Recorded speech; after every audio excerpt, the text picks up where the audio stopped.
हमारे चैनल रोशनी की बात में आपका स्वागत है। आज का प्रेरक प्रसंग है बुजुर्गों का मन। माँ जी, बहुत तेज बारिश हो रही है, आप खिड़की बंद कर दीजिए, बारिश की बूंदें आपको बीमार कर सकती हैं। प्रिशा अपनी सास मिथिलेश जी से बोली। नहीं बहू, बूंदें यहाँ नहीं आ रही। तुम्हारे बाबूजी को बहुत पसंद थी बारिश, घंटों बैठे रहते थे खिड़की पर, हम दोनों साथ में चलता था पकौड़े और चाय का दौर। सच, क्या दिन थे वो भी। अब तो ना उनका साथ रहा, न पकौड़े झेलने वाला शरीर। मिथिलेश जी ठंडी आह भर कर बोली। प्रिशा ने पकौड़ों की बात होने पर मिथिलेश जी की आंखों में जो चमक देखी, उससे प्रिशा की आंख भर आई। सच में बुढ़ापा ऐसा ही होता है, जब जीभ तो बच्चों की तरह मचलती है, पर शरीर कुछ भी ऐसा वैसा खाने की इजाजत नहीं देता। माँ जी को शुगर और ब्लड प्रेशर की बीमारी के कारण डॉक्टर ने तला हुआ और मसालेदार भोजन खाना मना किया है।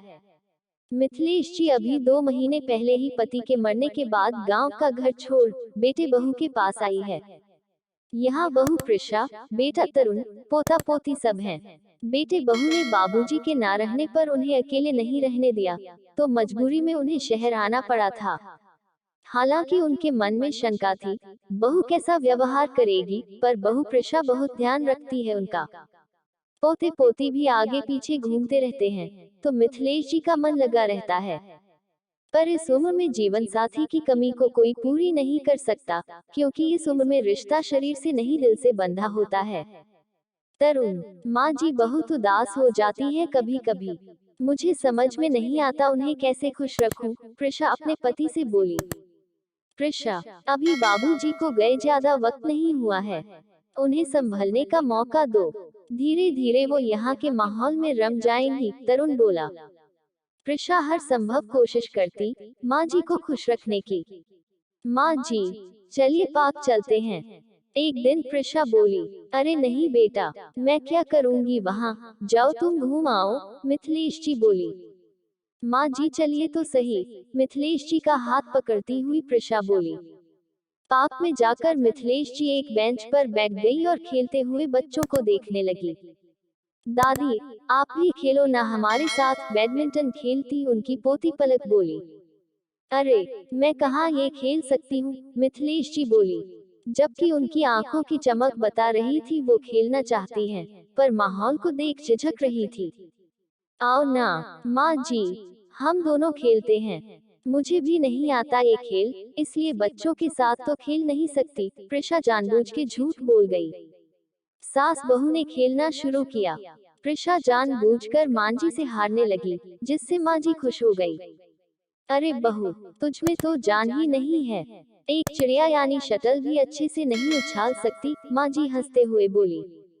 माँ जी, मुझे क्या पता था आपको इतना अच्छा खेलना आता है, प्रिशा मुंह बना कर बोली। अच्छा अब घर चलो, मैं थक गई और लगता है बारिश भी होने वाली है। मिथिलेश जी बोली। सबके घर पहुँचते पहुँचते बारिश शुरू हो गई। तभी तरुण भी आ गए।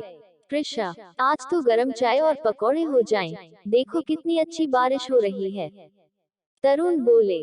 पकौड़े का नाम सुन मिथिलेश जी की आंखों में एक चमक आई, पर तभी बुझ भी गई। प्रिशा जानती थी माँ जी को एक दो पकौड़ों से तसल्ली नहीं होगी, और ज्यादा उनके लिए जहर हैं। लीजिए तरुण आपके पकौड़े और चाय, और माँ जी, ये आपके। प्रिशा प्लेट बढ़ाते हुए बोली। दिमाग खराब है प्रिशा, जो माँ को इतने सारे पकौड़े दे रही हो, याद नहीं डॉक्टर ने कहा था, तला हुआ भोजन इनके लिए जहर है। तरुण भड़क कर बोले। माँ जी, आप खाए पकौड़े, वरना ठंडे हो जाएंगे। और तरुण, मैं माँ जी की दुश्मन नहीं हूँ, ये पकौड़े मैंने एयर फ्रायर में बनाए हैं, बिन तेल के। मैंने कल ही ऑर्डर कर मंगवाया था, क्योंकि मुझे पता है माँ जी को पकौड़ों का कितना शौक है, पर वो अपने शौक को मारे हुए हैं। प्रिशा बोली। तरुण प्रिशा को प्रशंसा की दृष्टि से देखने लगा। माँ जी पकौड़े खाते हुए नम आंखों से बहू को देख रही थी। उनकी आंखों में खुशी के आंसू थे, और दिल में बहू के लिए ढेरों दुआएं। बात मामूली से पकौड़ों की थी, पर बहू ने सास के मन को जाना ये मामूली बात नहीं थी। आज माँ जी के चेहरे पर तृप्ति देख प्रिशा को बहुत अच्छा लग रहा था। शिक्षा। घर के बुजुर्गों की नित्य सेवा करने वाले मनुष्य की आयु, विद्या, यश और बल, ये चारों बढ़ते हैं। जीवन में वृद्धों की सेवा को ईश्वर की पूजा के समतुल्य माना गया है। आशा करती हूँ कि यह प्रेरक प्रसंग आपको अच्छा लगा होगा। इसे लाइक करें और कमेंट लिखकर हमें अपने विचार भी जरूर बताएं। अगर आप हमारे चैनल पर नए हैं, तो इसे सब्सक्राइब करें। इस कहानी को अपने दोस्तों को शेयर करें ताकि वो भी इसका लाभ उठा सकें। धन्यवाद।